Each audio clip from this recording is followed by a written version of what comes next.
ကိုဆရာတော်များနဲ့တပည့်တော်များမေတော်များရောက်နေတဲ့နေရာဆိုရင်ပဲပင်စဝိငါဥကနေပြီးတော့မြတ်စွာဘုရားရှင်ကိုတော်မြတ်ကြီးဒီကိုကြွလာတဲ့အခါမှာ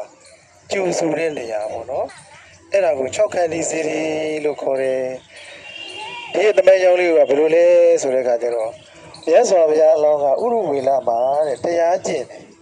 တရားကျင့်တဲ့အခါကျဘယ်နည်းနည်းကျင့်ရလို့ကြားဘူး6နှစ်ကျင့်တယ်ပေါ့နော်အဲ့ဒါနဲ့စောစောတုန်းကတော့သူကအလုံးအမတန်မှပြင်းထန်တဲ့လူသူတွေလူသမန်တွေနတ်သမန်တွေဗြဟ္မာသမန်တွေကျင့်နိုင်ခဲ့တဲ့အကျင့်ကိုကျင့်တာပေါ့နော်နောက်ပိုင်းကျတော့အဲ့ဒီအကျင့်တရားဆိုရင်ဖြင့်တရားသူတရားမြတ်မရနိုင်ဘူးလမ်းလွဲနေပြီဆိုပြီးတော့ညိုတဲ့ရွာတဲ့ရက်ွက်တွေကိုမလုပ်လဲဆုံးကန်သွားတယ်တဲ့အဲ့ဒါနဲ့ပင်စဝိငါဦးကမြတ်စွာဘုရားအလောင်းပေါ်မှာတန်တရားဝင်တယ်ဘယ်လိုတန်တရားဝင်လဲဆိုတော့အရင်တုန်းကဒီလောက်ပြင်းပြင်းထန်ထန်ခက်ခက်ခဲခဲလက်နဲ့တင်းတင်းလူသားမတွေမကျင့်နိုင်တဲ့အကျင့်တွေကိုကျင့်တာတောင်မှဖျားမဖြစ်ဘူးခုတော့မြို့ရဲရွာတွေကိုဆုတ်ကန်နေသွားနေပြီဘုန်းကြီးရှင်လို့နေမှာဖြစ်မှာပေါ့ဆိုပြီးတော့မြတ်စွာဘုရားအလောင်းကိုမလုပ်ခဲ့တာလေအဲ့ဒီပင်စဝိငါဦးကစွန့်ခဲ့ပြီးတော့ဒီကူဣတိပရဏမိဂရာကိုအဲ့ဒီပင်စဝိငါဦးကမလုပ်နဲ့လေရောက်နေတာအရင်ရောက်နေတဲ့အခါကျတော့မြတ်စွာဘုရားဘာသကရိတရားနဲ့သုံးခုနဲ့ကစုံလာပြီနေမှာ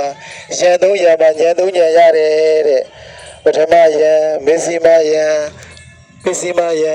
ပုဗ္ဗေနိဝါဒနုတ္တိဉာဏ်ဒေဝစကုဉာဏ်အာတဝခယဉာဏ်ရပြီးတော့ဘာဖြစ်လဲသဗ္ဗညုတဘုရားဆင်ဧကံဖြစ်တယ်တဲ့ဘုရားဖြစ်ပြီးတဲ့အခါကျတော့လောကကြီးကိုငါဘယ်သူ့ကိုတရားဟောရရင်ကောင်းမလဲဆိုတဲ့အခါကျတော့အလာရနဲ့ဥဒကယတိဘာလို့လဲတွေ့တယ်ဒါပေမဲ့သူတို့ကရှိသေးလားမရှိတော့ဘူးမရှိတော့တဲ့ခါကျတရားတို့တရားမြတ်နာခွင့်ရသေးလားမရတော့ဘူးသူတို့ကတိလွဲလေးလွဲသွားတာနော်မြတ်စွာဘုရားဖြစ်ပြီးတာအချိန်လေးမှာဘာမှမကြတဲ့အချိန်လေးမှာသူကဘာဖြစ်သွားလဲမရှိတော့ဘူးတဲ့အရူပဘုံနဲ့အတ္တညတဘုံကိုရောက်သွားတယ်အဲ့ဒါနဲ့မြတ်စွာဘုရားကထပ်ပြီးတော့ဆင်ញင်တဲ့အခါမှာပင်စဝိငါဥကိုဘာလုပ်လဲတွေ့တယ်အဲ့ဒီလိုပင်စဝိငါဥကိုတွေ့တဲ့အခါမှာမြတ်စွာဘုရားကမဟာဗောဓိမှာဘုရားပြပြီးတဲ့အခါမှာတဏှာကို9ရက်9လေး49ရက်နေပြီးတဲ့အခါဒီဘက်ကိုကြွလာတယ်တဲ့ကြွလာတဲ့အခါရောက်တော့ပင်စဝိငါဦးကအတိုင်ပင်ထားတယ်တဲ့ရန်ကြီးကိုတော့မှကြွလာတယ်လို့ကြားတယ်အရှင်တို့ကပြင်းပြင်းထန်ထန်နဲ့ခက်ခက်ကျင့်တာတော့ဘုရားမဖြစ်ဘူးခုဘုရားမဖြစ်ပဲနဲ့ဒီကိုကြွလာတာနဲ့တူပါရဲ့လို့သူတို့စိတ်ထဲမှာထင်တယ်တဲ့အဲ့ဒီလိုထင်တဲ့အခါမှာရသော်ဘုရားအဲ့ဒီဂေါတမကြွလာလို့ရှိရင်ငါတို့ကနေရာရှင်းမပေးကြီးနေရာခင်းမပေးကြီးတောက်ရင်မကတ်ကြီးတပူရီချက်တွေမကတ်ကြီးနှစ်ထပ်သင်္ကန်းတွေမယူကြီးသပိတ်သင်္ကန်းတွေလက်မယူကြီးဘာမှမလုပ်ကြီးဆိုရင်ဘာလုပ်တာလဲတိုင်ပင်ထားတယ်တဲ့ဒါပေမဲ့လို့မြတ်စွာဘုရားကသူတို့ကိုဘာလုပ်လဲမေတ္တာပို့တယ်တဲ့ဘာပို့လဲမေတ္တာပို့တယ်တဲ့မေတ္တာပို့လိုက်တဲ့အခါမှာသူတို့ရဲ့အစိတ်တွေအကုန်လုံးကပြောင်းပြန်ဖြစ်သွားတယ်သောတော်ကတော့ဘာမလုပ်ချေပေါ့နော်သောတော်ကတော့နေရာရှင်းမပေးခြင်းနေရာခင်းမပေးခြင်းတပိတ်သင်္ကန်းလမ်းမယူခြင်းတပူရည်ချက်မကတ်ခြင်းဒါပေမဲ့လို့မြတ်စွာဘုရားကမေတ္တာပို့လိုက်တဲ့အခါမှာတပါးကနေရာရှင်းပေးတယ်တဲ့တပါးကနေရာခင်းပေးတယ်တဲ့တပါးကတပိတ်သင်္ကန်းလမ်းယူတယ်တဲ့တပါးကရေတပူကတ်တယ်တဲ့တပါးကနှစ်ထပ်သင်္ကန်းကြီးကိုယူတယ်တဲ့သူတို့ရဲ့စိတ်တွေအကုန်လုံးပါဖြစ်သွားတယ်ပြောင်းပြန်ဖြစ်သွားတယ်တဲ့ဒါကြောင့်မလို့သူတော်ကောင်းများကြားဖို့ပါတယ်မေကုန်းဆရာတော်ဘုရားကြီးမိန့်ထားတာရှိတယ်သူတစ်ဖက်သားမျက်မှန်ပွားကတရားမကွာစောင့်ထင်းကဖြင့်ကိုယ်ကနှလုံးမေတ္တာသုံးရင်အရှုံးပဲမှာရှိမိနေတဲ့သူများတွေကကိုယ့်ပေါ်မှာဘယ်လိုပဲသဘောထားတာကိုကဘာမဖြစ်ရဘူးလေမေတ္တာမဖြစ်ရပါဘူးတဲ့ကောင်းခွက်ကိုရှာမေတ္တာတဲ့ဘာကိုရှာမလဲကောင်းခွက်ကိုရှာလူတိုင်းဘဝတိုင်းမှာလိုအပ်ချက်တွေဆိုတာမရှိဘူးလားရှိတယ်ကိုမှလည်းလိုအပ်ချက်တွေအများကြီးရှိတယ်သူမှလည်းလိုအပ်ချက်တွေအများကြီးရှိတယ်အဲ့ဒီတော့တယောက်နဲ့တယောက်ကောင်းခွက်လေးရှာပြီးမေတ္တာလေးထားမယ်ဆိုရင်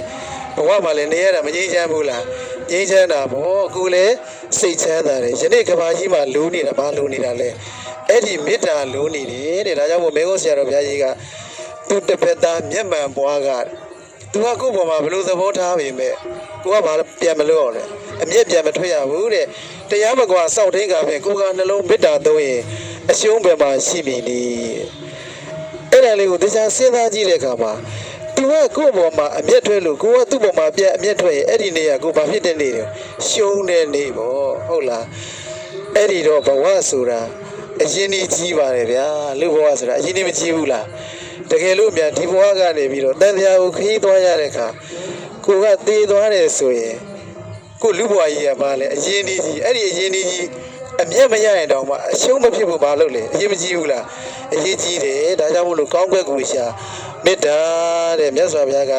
တစ်ဖက်သားရဲ့ကောင်းကွက်လေးကိုရှာပါတယ်အဲ့ဒါကဘာလဲမေတ္တာစစ်မေတ္တာမှန်ပါတဲ့သူတော်ကောင်းများသိပါတယ်မေတ္တာကျူဘယ်နှမျိုးတယ်လဲ17မျိုးတဲ့အိမ်တို့ချမ်းသာတဲ့ကောင်းစွာအိမ်မက်တဲ့ချစ်လျက်လူနဲ့တဲ့စောင့်လက်နှမ်းများမိစိတ်ဓာတ်တို့ရှောင်ရှားကိုမှာလင်းစွာစိတ်ကြည်ရှင်ကြည်မေတ္တာသေခါမတွေလားလေပြမှာ17ပြားသည်မေတ္တာပွားမှုအကျိုးတည်းတဲ့အဲ့တော့လောကကြီးမှာဘယ်သူတွေကကိုယ့်ဘောမှာဘယ်လိုသဘောထားတာဘာလို့ရမလဲမေတ္တာထားရမယ်တဲ့မေတ္တာပို့ရမယ်တဲ့ခုလည်းပဲမြတ်စွာဘုရားကအဲ့ဒီပင်စဝိင္ကာဥရဲ့ရှင်ထဲမှာဘာဖြစ်နေလဲတန်တရားတွေဝင်နေတယ်တဲ့အဲ့ဒီမှာမြတ်စွာဘုရားကမေတ္တာပို့လိုက်တဲ့ခါမှာသူတို့ရဲ့စိတ်တွေဘာဖြစ်သွားလဲအကုန်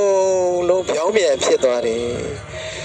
အဲ့ဒီတော့ဒီနေရာမှာမြတ်စွာဘုရားရှင်ကိုရိုမြတ်ကြီးကိုအဲ့ဒီပင်စဝိင္ကာဥက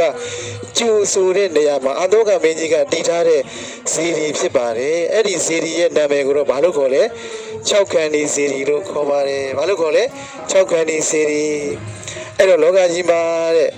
ဦးစင်ဒါလနာတက္ကသိုလ်မှာလည်းတခါပြောခဲ့ဘူးတယ်ချီးမွမ်းထိုက်တဲ့ပုဂ္ဂိုလ်4ယောက်ရှိတယ်တဲ့ဘယ်နှယောက်ရှိလဲ